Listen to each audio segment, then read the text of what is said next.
विधि शासन से आप क्या समझते हैं? इस सिद्धांत को भारत में किस प्रकार अपनाया गया है? कल्याणकारी राज्य के लिए विधि शासन का क्या महत्व है? विधि शासन शब्द का अर्थ है सरकार मनुष्य के सिद्धांत पर नहीं बल्कि विधि के सिद्धांत पर आधारित है। अर्थात विधि शासन का सिद्धांत सरकार के मनमानेपन पर रोक लगाती है। प्रोफेसर डाइसी के अनुसार यह आंग्ल संवैधानिक पद्धति की एक प्रमुख विशेषता है। प्रोफेसर डाइसी इनके 3 अर्थ बताए हैं: विधि की सर्वोच्चता, विधि के समक्ष समानता, विधियां मानवीय अधिकारों के परिणाम स्वरूप न कि स्रोत के रूप में। विधि की सर्वोच्चता, supremacy of law. Professor Dicey के अनुसार विधि शासन का अर्थ है विधि की सर्वोच्चता, अर्थात नियमित विधि को पूर्ण एवं सर्वोच्च स्थान प्राप्त होना चाहिए। विधि के समक्ष समता, इक्वलिटी फॉर लॉ। इसका अर्थ यह है कि विधि की दृष्टि से सभी समान हैं।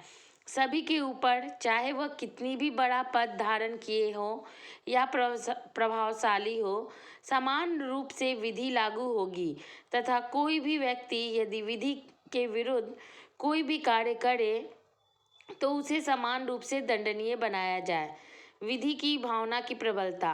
विधि शासन का प्रयोग इस तथ्य को प्रकट करने के लिए किया जाता है कि हम लोगों के लिए विधियां न्यायालयों द्वारा परिभाषित एवं मान्य मानवीय अधिकारों के स्रोत के रूप में नहीं वरन परिणाम स्वरूप हैं तथा इन्हें न्यायिक तंत्र को उच्चता प्रदान करता है। भारतीय संविधान में विधि शासन, भारतीय विधि में विधि के शासन को मान्यता प्रदान की गई है।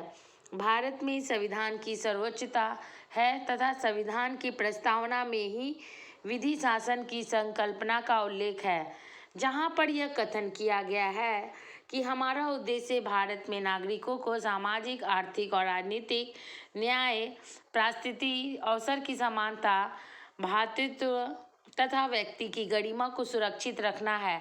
संविधान के भाग 3 के अंतर्गत समस्त नागरिकों को मौलिक अधिकार प्रदान किया गया है, जिसका उल्लंघन करने पर भारतीय सर्वोच्च न्यायालय को अनुच्छेद 32 तथा उच्च न्यायालय को अनुच्छेद 226 के अधीन असीम शक्तियां दी गई हैं कि इसका यदि कोई व्यक्ति उल्लंघन करे तो वह उसको दंडित कर सकेगा। विधि शासन के अंतर्गत अध्यादेश, नियम, उपनियम, अधिसूचना एवं रूढ़ियां आती है। जहां उपयुक्त उपबंध संवैधानिक उपबंधों के विपरीत होगी, वहां संविधान का अनुच्छेद 13 द्वारा उन्हें शून्य घोषित कर दिया जाएगा। कृपक बनाम यूनियन ऑफ इंडिया के मामले में उच्चतम न्यायालय ने यह मत व्यक्त किया है कि हमारे संविधान में विधि शासन प्रशासन के समस्त विस्तार को आच्छादित करता है। राज्य का प्रत्येक अंग विधि शासन से नियंत्रित एवं संचालित होता है।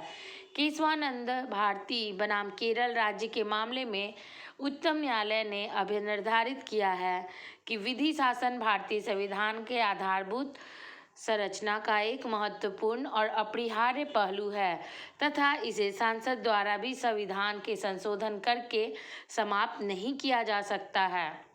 एक कल्याणकारी राज्य के लिए विधि शासन का महत्व। एक कल्याणकारी राज्य के लिए विधि शासन तथा न्यायिक पुनर्विलोकन अत्यधिक महत्वपूर्ण होते हैं। भारत के उच्चतम न्यायालय ने भारतीय संविधान के संदर्भ में विधि शासन के महत्व को बिहार राज्य बनाम सोनावती कुमारी के मामले में संप्रेषित किया है कि विधि शासन का सार यह है कि राज्य के अंतर्गत प्रत्येक प्राधिकारी, जिनमें कार्यकारिणी सरकार में सम्मिलित हैं, अपने को विधिबद्ध समझे तथा कानून का पालन करे। SG सिहालनी बनाम यूनियन ऑफ इंडिया के मामले में विधि शासन के आवश्यक तत्वों को न्यायालय ने निम्न रूप से बताया: मनमानापन का अभाव विधि शासन का प्रथम आवश्यक तत्व है, जिस पर भारतीय संविधान की सारी व्यवस्था आधारित है। अर्थात शक्तियों का प्रयोग इस ढंग से किया जाए कि वह न्यायोचित एवं युक्तियुक्त हो, न कि दुर्भावनापूर्वक, जिससे भेदभाव का अवसर मिल सके। आर्थिक एवं सामाजिक गतिविधियों पर किसी का नियंत्रण न हो तथा यह इस प्रकार से चले जिसकी सर्वोच्च हित का साधन बन सके। डी.के. बसु बनाम स्टेट ऑफ वेस्ट बंगाल के मामले में उच्चतम न्यायालय ने यह मत व्यक्त किया है कि विधि शासन मानवीय अधिकारों के प्रत्येक जगह और प्रत्येक स्थिति में संरक्षित करता है, चाहे कोई भी व्यक्ति जेल में हो अथवा पुलिस अभिरक्षा में हो। प्रस्तुत मामलों में गिरफ्तार किए गए व्यक्तियों के साथ पुलिस द्वारा क्रूरतापूर्ण एवं अमानवीय व्यवहार किया जाता था। डी.सी. वाधवा बनाम बिहार राज्य के मामले में न्यायाधीश भागवती ने कहा है कि विधि शासन हमारे संविधान का अंतरतम भाग है और इसका सार यह है कि राज्य के अधिकारियों द्वारा जब कभी अपनी शक्तियों का प्रयोग किया जाता है तो संवैधानिक परिसीमाओं के अंदर होना चाहिए। यदि कार्यकारिणी अथवा अन्य कोई प्राधिकारी ऐसा कोई आचरण अपनाता है जो संवैधानिक परिसीमाओं के उल्लंघन में है, जो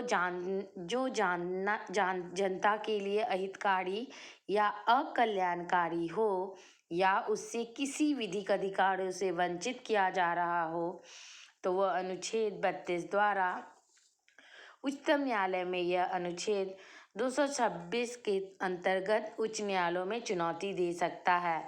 इस प्रकार हाल के निर्णयों द्वारा विधि शासन की विचारधारा में एक नया मोड़ दिया गया, जिसमें प्रशासन के सभी क्षेत्रों में न्याय, निष्पक्षता, ऋजुता पर बल दिया गया है। परिणाम स्वरूप प्रत्येक व्यक्ति के शासन के विरुद्ध उचित न्यायिक उपचार, उसके अधिकारों की रक्षा तथा प्रशासन के मनमानेपन का विरोध विधि शासन के अभिन्न अंग बन गए हैं, जो किसी भी स्वस्थ शासन, सभ्य समाज और मानवीय विकास एवं जन कल्याण के लिए महत्वपूर्ण साधन है। धन्यवाद।